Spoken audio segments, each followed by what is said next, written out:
Section 1. You will hear a telephone conversation between a woman and a police officer. First, look at questions 1 to 5. For each of the questions, 4 alternatives are given. Decide which of the alternatives, A, B, C, or D, best fits what you hear on the tape, and circle the appropriate letter.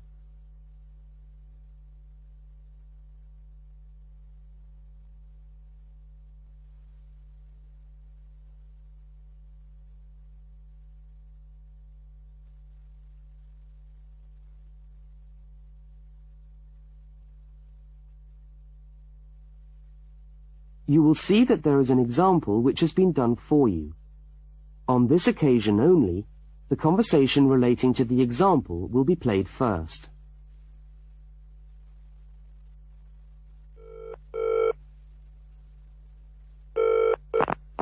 Good evening, City Police Station. Can I help you? Oh, hello. I'd like to report a stolen briefcase, please. Just a minute and I'll put you through. The woman says she wants to report a stolen briefcase, so A has been circled. Now we shall begin. You should answer the questions as you listen, because you will not hear the recording a second time.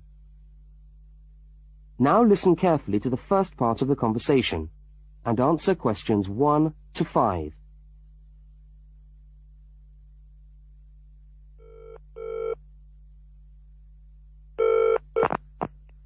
Good evening, City Police Station. Can I help you? Oh, hello. I'd like to report a stolen briefcase, please. Just a minute and I'll put you through. Lost property, can I help you? Oh, yes. I've had my briefcase stolen. Okay, I'll take some details. Tell me what it looks like, first of all.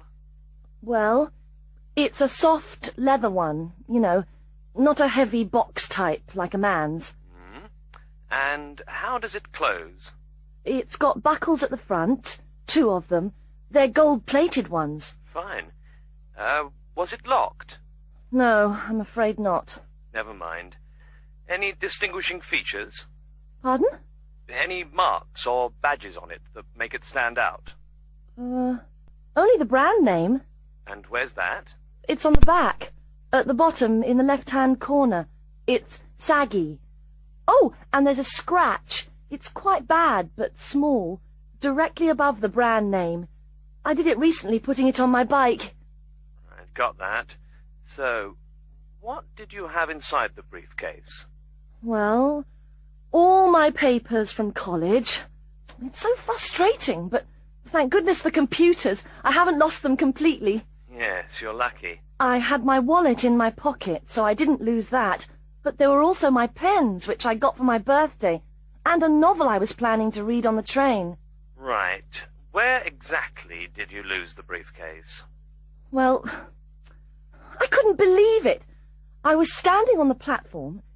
It was right next to me. You were holding it? I'd just put it down on the floor, but I could almost feel it beside me. I was watching for my train because sometimes it comes early, and then next time I looked, my briefcase wasn't there. And what time was this?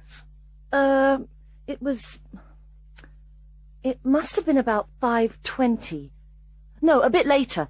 I'd say 5:30, because it was just getting crowded, and the train normally comes at about 25 to 6.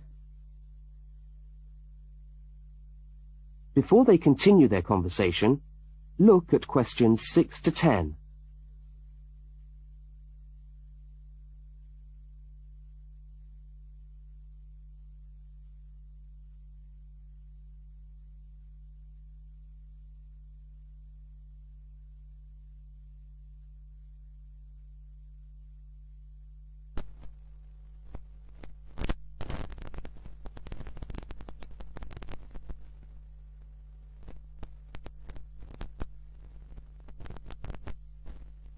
As you listen to the rest of the conversation, complete the form by filling in the numbered spaces 6 to 10.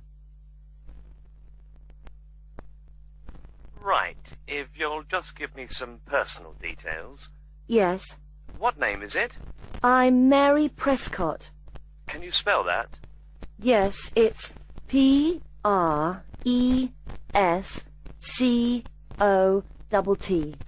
And your address? Flat 2, 41 Fountain Road, Canterbury. Fountain Road. Yes, number 41. And have you got a contact telephone number? Yes, it's 752239. 752239. Fine. One last question. What would you say the value of your briefcase is? Including the contents? Yes. Just a rough estimate is fine. I'm not sure. Well, the briefcase itself is quite new. I bought it last month for £40. I suppose about £65.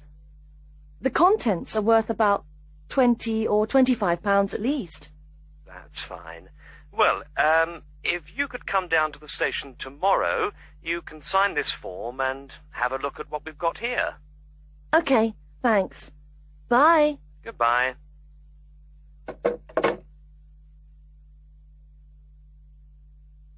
That is the end of section 1.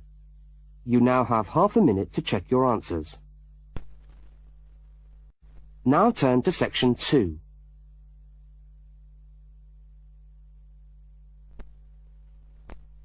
Section 2. You are going to hear a news report from an Australian radio programme. First, you have some time to look at questions 11 to 13.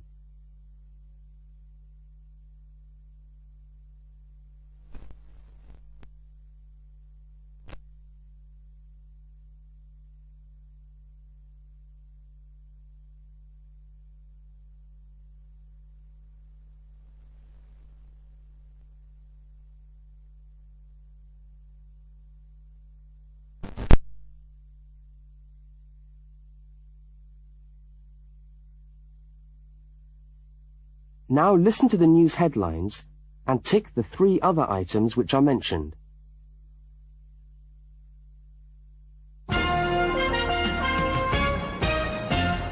This is the 6 o'clock news for Tuesday the 25th of November. And first the headlines. The Prime Minister has promised to help the drought-stricken farmers in the northern part of the country who haven't seen rain for nearly 2 years. And in Sydney, a group of school children are successfully rescued from a plane which landed in the sea shortly after takeoff. Transport workers are on strike in Melbourne over a pay claim, and the strike looks set to spread to other states. And on a fashionable note, there's to be a new look for the staff of Qantas, Australia's national airline. Now you have some time to look at questions 14 to 21.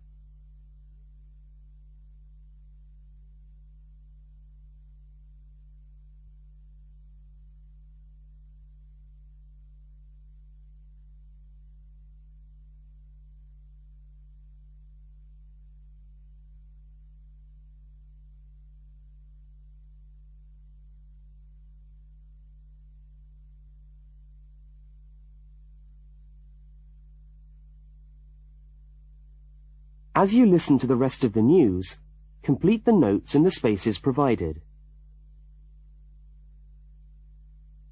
The Prime Minister has pledged today that he will make $250 million available to help the drought-stricken farmers who have not seen rain for years get through the next 5 years. Money that was to have been spent on the restructuring of Sydney's road system has been reallocated to what the Prime Minister described as a more worthy cause. Farmers are to receive financial assistance to help see them through the worst drought in over 50 years. Many farmers feel that while the money is welcome, it has come too late to save them and their farms from financial ruin, and are angry that the government did not act sooner.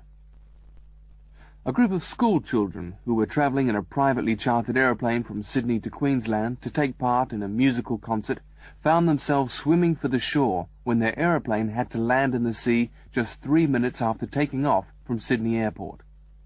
The pilot managed to bring the aircraft and its 50 passengers down safely in the calm waters of Botany Bay, where boats and pleasure craft were able to come to the rescue of the boys. The fact that it was a weekend meant that there were hundreds of boats in the bay enjoying the good weather, and this undoubtedly helped the rescue operation. "We owe our lives to the skill of the pilot," said one of the boys, but the pilot replied modestly that it was all part of a day's work. However, all their musical instruments were lost, and they never got to play at the concert. That is the end of section 2. You now have half a minute to check your answers. Now turn to section 3.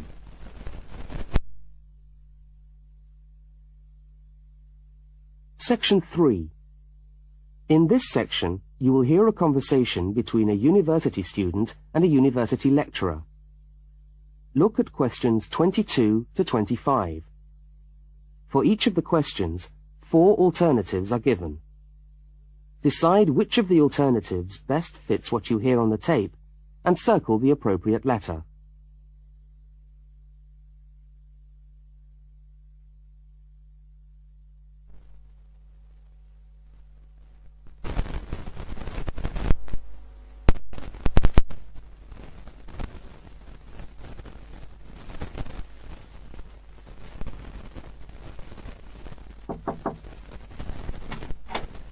Hello.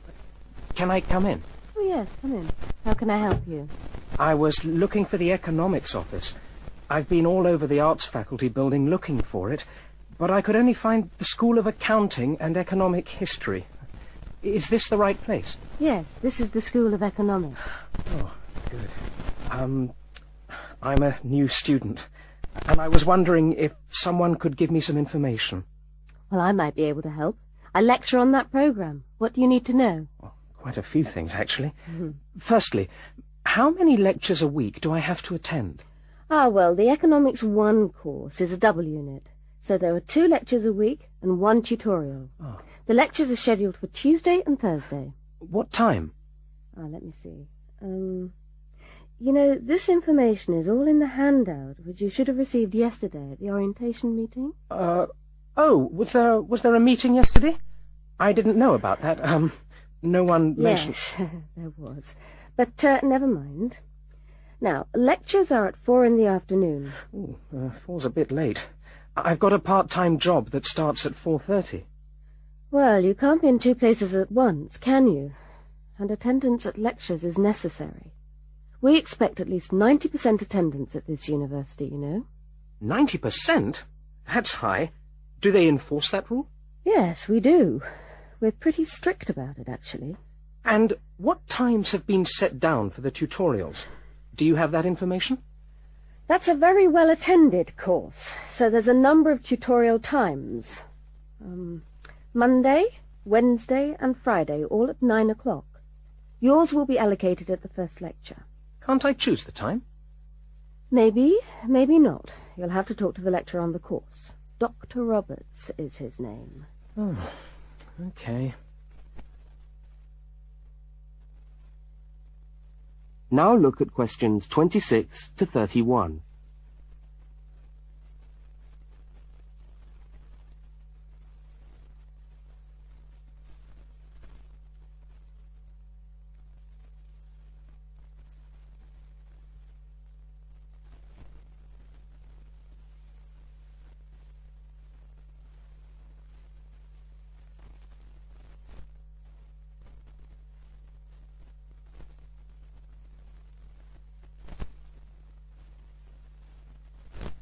As the conversation continues, complete the notes in the spaces provided. Anything else I can help you with while you're here? Well, yes, actually. Do you know what the course requirements are? I mean, how much work is expected for this course? Well, you have to complete a tutorial paper. What does that involve? Well, it's a piece of work on a given topic based on some set reading texts. You'll have to give a small talk to your tutorial group. How long does that have to be? Oh, about 25 minutes usually. I have to talk for 25 minutes? Yes, that's right. And then you have to write up your piece of work and give it to the lecturer to be marked. Right. And is that all? No. You also have to complete a 3,000-word essay on a topic. Can I choose the topic? Yes, usually you can. Right. That shouldn't be too bad. And in addition to that, there is an exam. An exam? What sort of exam? Well, it's an open book exam. Does that mean I can have the textbook with me during the exam? Yes, that's right. And can you give me any idea about the content of the first year of economics, so that I can get into some reading? Well, you'll be getting the reading list next week when lectures start. All the books are in the library. Yes, but won't everyone else take them out as soon as they get the reading list too? Well, yes, they might. But most of the important ones are held in closed reserve. That's a part of the library where you can go to read books, but you can't take them out of the building. What did you call that section of the library? Closed reserve. However, we do recommend that you buy the core books. You'll find them useful, and you'll need them for the exam. Yes, I suppose I will. But what is the focus of the course? Well, the course at this university has a vocational focus. That is, a focus on preparing its graduates for work. So we're orientated very much towards employment. Oh, so my chances of getting a job are good. Well, provided you get good results. Well, look, thanks for your time. You've been really helpful. That's fine. See you next week, then.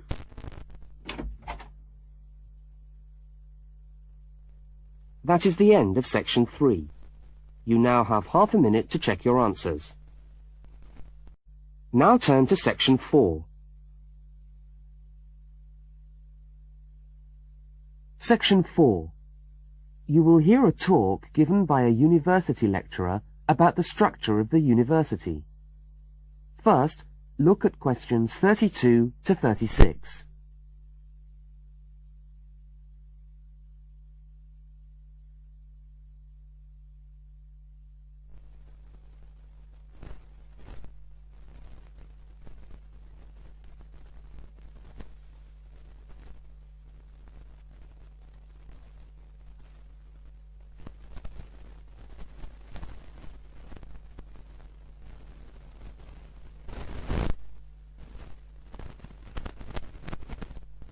Now listen and answer questions 32 to 36.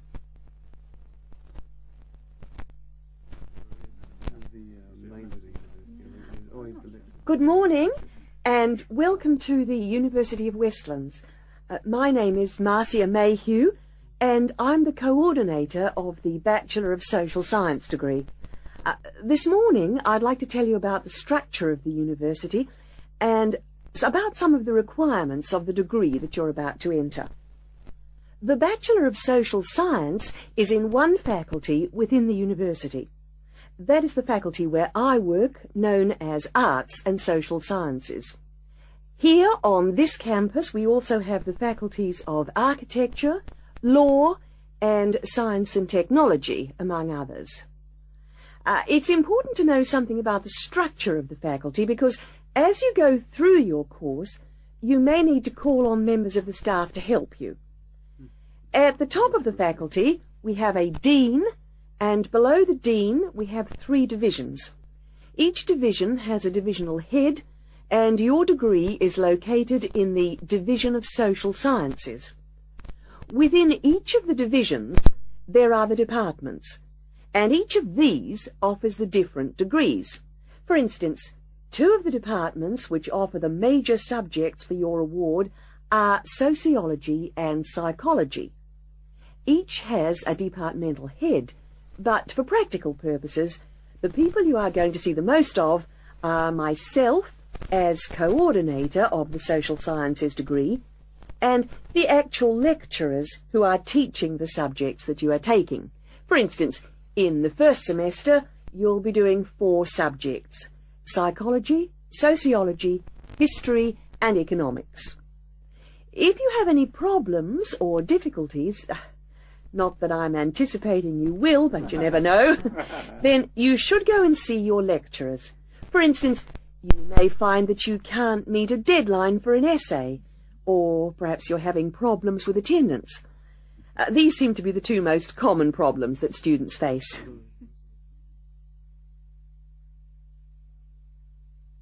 Now look at questions 37 to 41.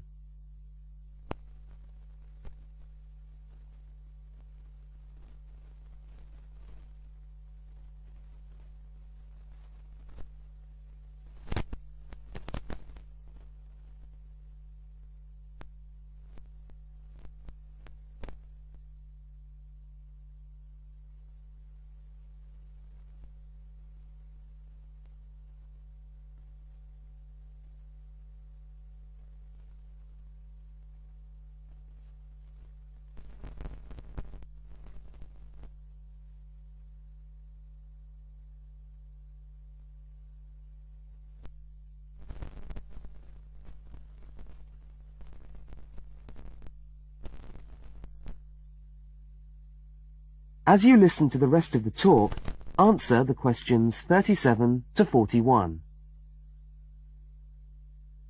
If your lecturers are unavailable, you can always come and see me in my office. I'm available on Wednesday and Thursday mornings and on Friday afternoons. Outside these hours, perhaps you could ring the secretary and make an appointment. Now, you'll note that all of the subjects which you undertake in the first year are composed of lectures and tutorials. A lecture is about an hour long, and a tutorial usually runs for about 2 hours. A lecture is rather like what I'm doing now, where one person will talk to all of you together on a subject. Now, we do ask you to try to attend the lectures. A tutorial is perhaps where most of the learning occurs at a university. You will be divided into groups of between 12 and 15 students, and each week one of you will have to present a piece of work to the group as a whole, and then the group will discuss what you've said. It's this discussion, this exchange of ideas, which really constitutes the basis of university learning, in my view. Listening to lectures in many ways is just giving you information that you could access for yourself in the library. But the discussion at the tutorial is very important. This doesn't mean that you shouldn't go to the lectures, though. Other factors to be particularly concerned about are the structure of essays and delivery of written material. And in particular, I would like to mention the question of plagiarism. Plagiarism is taking other people's work without acknowledging it. That is, without saying where it comes from. Now, of course, all essays are based on research done by other people, but you must remember to attribute the work to the original writer. And while it's a good idea to work with other people, don't hand in work which is exactly the same as your friend's work, because we will notice. If you don't acknowledge the source of your information, then you run the risk of failing the subject, or in very serious cases, you might be denied entry to the university. Last but not least, stay in touch with us. If things are getting you down, don't go and hide. Come and talk to us about it. That's what we're here for. Right. Thank you very much for coming along today.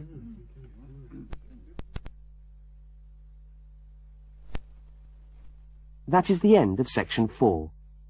You now have half a minute to check your answers.